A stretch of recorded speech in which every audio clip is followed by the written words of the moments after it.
ఆయన అనుభవించిన స్వేచ్ఛలో ఒక 10వ వంతు జనసేనలో అనుభవిస్తే గ్రేట్. బాలినేని కానీ సామినేని కానీ నెంబర్ 1. రెండవది వచ్చేటప్పటికి బాలినేనికి ఉన్న అలవాటు ఏంటంటే కూర్చుని పిలిపించుకునే అలవాటు ఉంది. జనసేనలోకి వెళ్ళేటప్పుడు ఏం చేశాడు, నాగబాబు కోసం 2 రోజులు హైదరాబాద్లో కూర్చుని వెయిట్ చేసి మాటలు సంపాదించుకుని ఆ తర్వాత కలిసి ఈవెన్ ఇక్కడ కూడా అంతే జరిగింది కదా.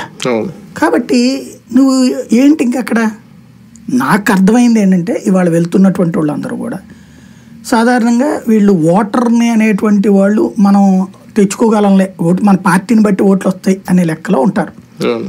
మన వెనకాల తిరగడానికి మనుషులు కావాలి, ఆ మనుషులకి ఆర్థిక స్తోమత కావాలి.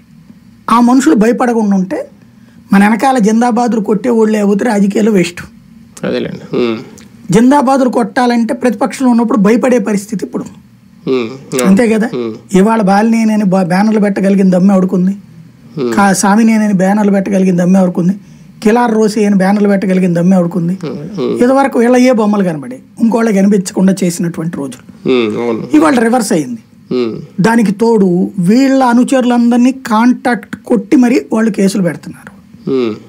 ఇప్పుడు దామచర్ల జనార్దన్ చాలా